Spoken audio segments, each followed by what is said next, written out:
Collecting mistakes. We've all made them. Let's talk about it.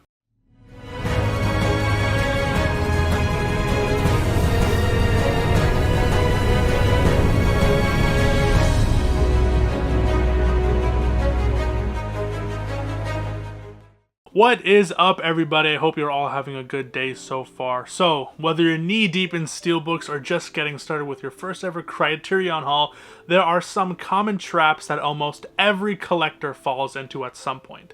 Today, we're going to be talking about some of the biggest mistakes collectors make and how you can avoid them. So let's get started. Mistake number one is buying everything, hoarding up and not curating your own collection. So when you first start collecting, it's really tempting to grab every title you see, especially if you're starting with no movies in general. You want to collect everything, right? Clearance bins, used sales, mystery boxes, you name it, Black Friday sales, all these kind of things. You want your shelves to fill up fast. But here is the problem. You end up with a bunch of movies you'll never watch again. This stack is just some of the movies that I bought, whether impulsively or just because I wanted to watch them, that I'm now selling that I don't need in my collection. Shazam, Harry Potter 2, Drag Me to Hell, all these movies that I don't need in my collection that I bought on a whim. And even though I enjoyed some of these, I really don't need them in my collection. And so instead of buying everything in your means, try focusing on what you truly love. That could either be low-budget horror films, Criterion flicks, 80s action, cinema, anime, or even just like a one director's entire catalog or something. But collecting should reflect your taste, not your spending habits. Number two is overpaying for FOMO releases. So, FOMO-fueled overpaying. It's a thing I've seen many times over and over again, especially on the community forums. You'll see a limited edition release going out of stock and think, if I don't grab this now for $120 on eBay, I'll never get it again. But just hold on. Take a deep breath. Most of these limited editions eventually will get restocked. Remember how everyone was so crazy about that American Psycho 4K steelbook? Everyone was buying it, $100. I myself bought it for $60, thinking that's the only time I'll ever see it. Because one, it's a great movie, and two, it's a fantastic steelbook. But then maybe 2-3 years down the line, Walmart re-released it for like $20, and boom, all of those first pressing steelbook releases are basically worthless. And so the biggest thing I say is don't fall for FOMO, especially if it's something that is that egregiously expensive, because all you're doing is supplying an income for scalpers, and we all hate scalpers. So the best thing I could say is to be patient. Set up price alerts, join collector forums, Discords, or Facebook groups where people post most restocks and deals. You'll save money and you'll avoid buyer's remorse. Especially on Facebook groups, I've been seeing a lot of great deals on Facebook groups. People getting extra stuff, people who work in the industry are selling off some of their extra, clearancing their sales. I'll see brand new releases going for $25, $20 when in the store it'll be $40 after tax. So check out your local online retailers, your online used markets, because you'll find some good deals, and don't fall for FOMO. And the third mistake that I see a lot of people doing is for obsessing over slipcovers. I will say, I fall under this category, and yes, some collectors like me treat slipcovers like it's gold, and others just toss them in the trash. The truth, slipcovers matter, but they shouldn't rule your collection decisions. Yes, they add shelf appeal and value. Yes, some editions are incomplete without them.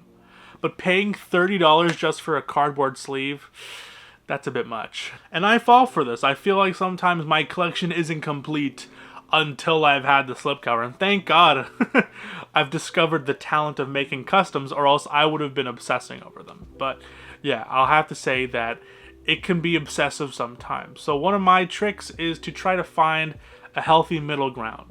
Keep your slipcovers if you care about presentation, and don't let it dictate what you buy or how much you pay. Again, going back to what I said in my other video where people are just buying because of a slipcover, we're here to collect smart so we can continue to collect. Another thing I see collectors make a mistake is just assuming that the 4K is better and just blindly upgrading it.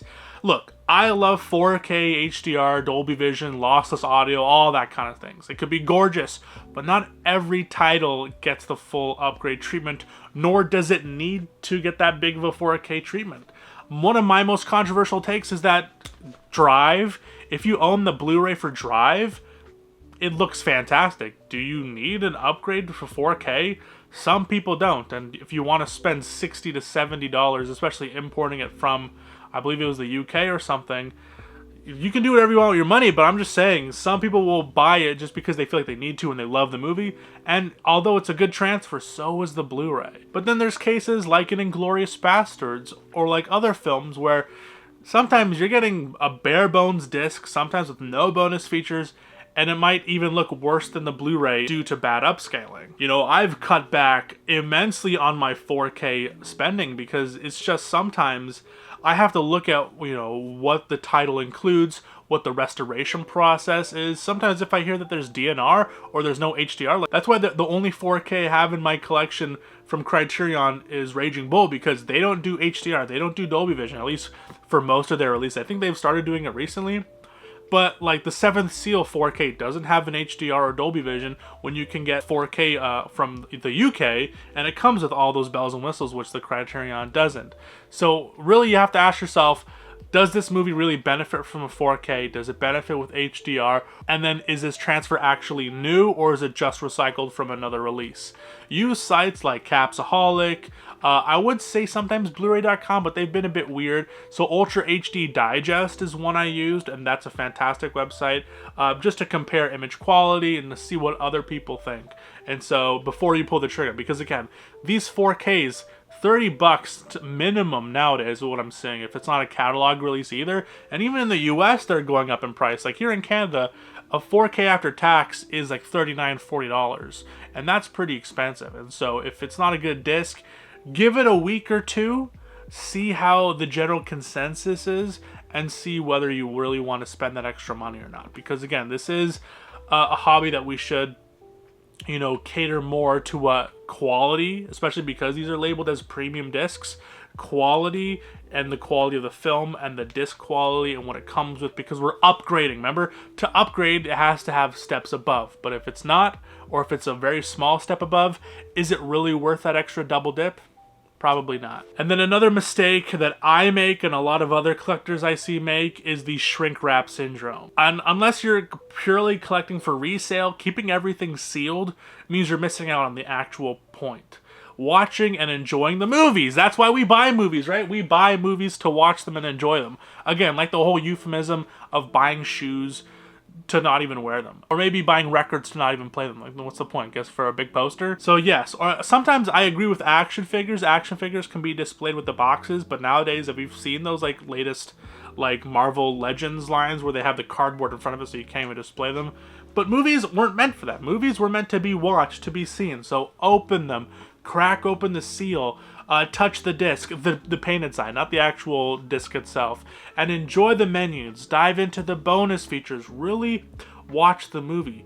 You didn't buy stock, you didn't buy a shelf place, you bought cinema to watch and to love and to enjoy. And then speaking of that, mistake number 6 would be to not watch your movies at all. Come on, guys. I know, your shelves look great on Instagram, but if the discs are just gathering dust, then what's the point of buying them in the first place? So I would say start carving out some time. Do a movie night once or twice a week. Start a themed month like Spaghetti Western September, or Creature Feature Fridays, or like what Huck's Pop Culture Cafe is doing, where he's doing those weekly movies where like you watch an anthology, you watch a Western, you watch a horror film, those kind of things. Cater your month or your week or whatever you have time to watch a movie to a specific genre or to a specific, I guess, section, like a Criterion month or a Kino month or Arrow month or these kind of things, where you actually have the want and desire to actually carve out some time for your collection to where you can actually watch the movies on disc.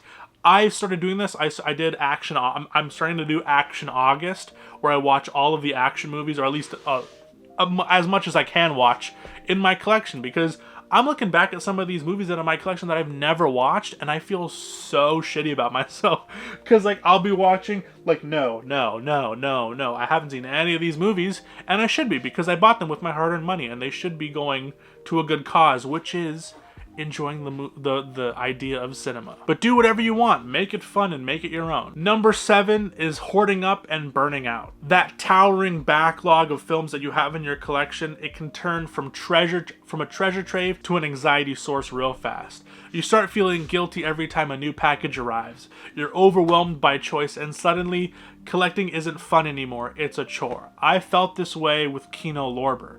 I used to buy every single Kino Lorber 4K release, and it became a chore.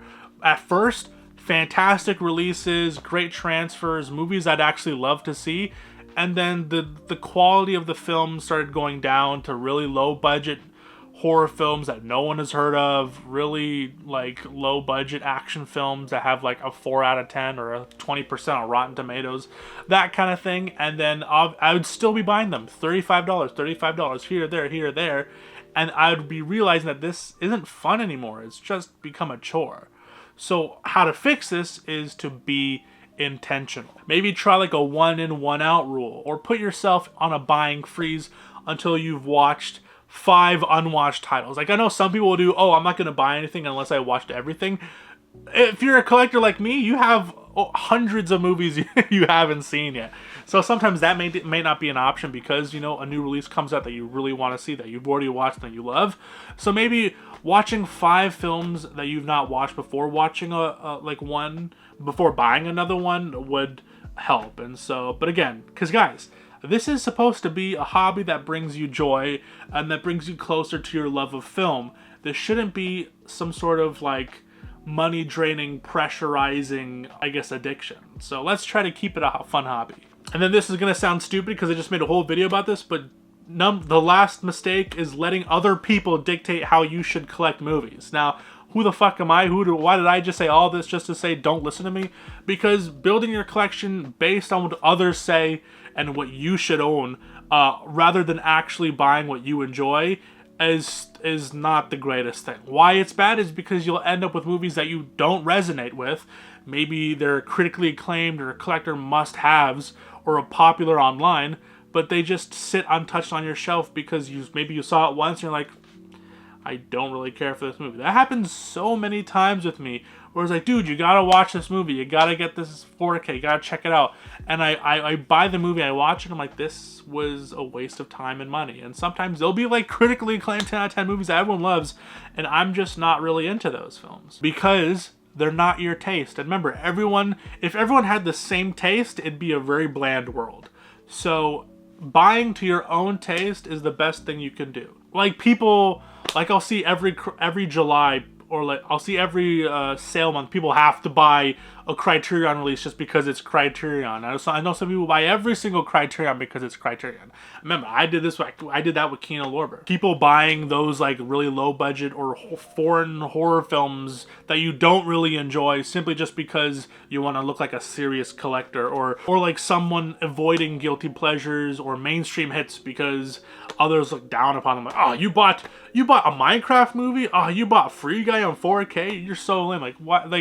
Like guys, we live outside of Instagram. Like, we don't need to, like, it's sometimes nice to do a shelfie and to post a show and tell just to get the admiration of others, but that shouldn't dictate how we spend and how we don't spend. So collect what you love, whether it's an obscure Japanese cinema like Houseu, or 90s comedies, or MCU steelbooks. Your shelf should reflect your passion. A personal, honest collection is always more rewarding than a prestigious one that you don't connect with. Oh my god, you have the Lionsgate steelbooks of movies that you'll never watch again, or like it doesn't matter. What matters is what you resonate with and what your passion. But I get it, I see it all the time, all the content through YouTube, Reddit, Facebook, like group pressures, like you have to buy this. Dude, look at this release, it is so sick. Like, I want to make a full video of like why I'm personally not buying the Nightmare on Elm Street 4K steelbook series, even though that's like one of the most hyped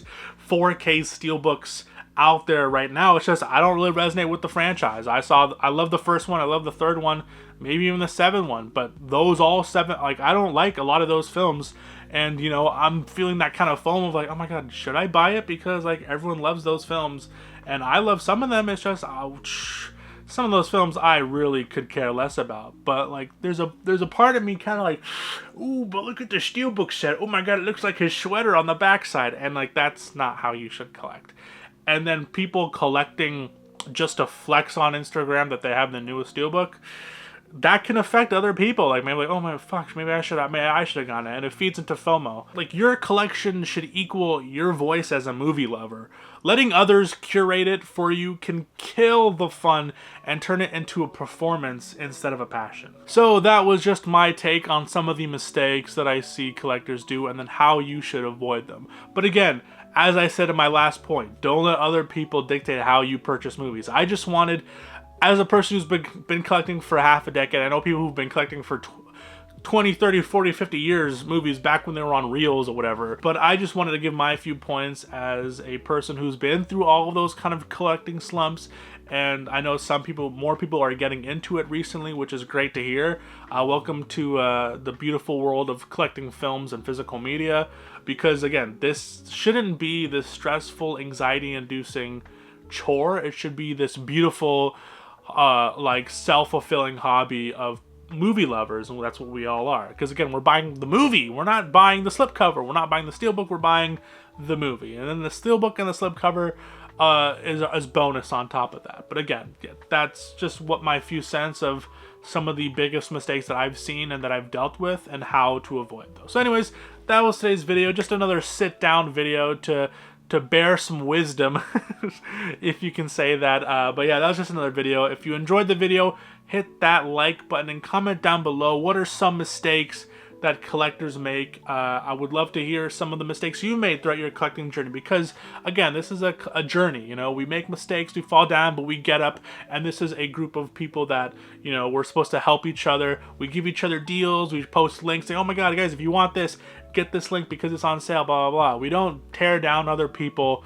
just for the way they collect, even though I kind of did that in this video, but it was more of like a supportive kind of teardown, you know what I'm trying to say. But anyways, that was today's video. Hope you enjoyed it. And if you're new to the channel, I'm Mason from the Mockbuster YouTube channel. We do everything from sit down videos like this, ranting videos, unboxings, hunting videos, which I love doing because I just have no social anxiety. So I just fucking, hey guys, look at this thing I got. So I'll see some people stare at me, but it's like, I'm having fun, so shit. So if you're new to the channel, hit that subscribe button. If you love everything physical media and nerdiness, stuff like that, stick a while because I got a bunch of content coming down the pipeline. I got a lot of catalog videos if you want to check out. My Black Friday videos are pretty fun. And so yeah, anyways, that was today's video. Hope you enjoyed it. I've been Mason from the Mockbuster YouTube channel. Have yourself a good day, night, evening, afternoon, morning. Whenever you're watching this, please stay safe and God bless. Peace, cheers, and long live physical media. See you guys. Oh my god, this is what my background looks like without the big studio lights. This looks scary as shit. What if I did a whole video just like this? How would that look?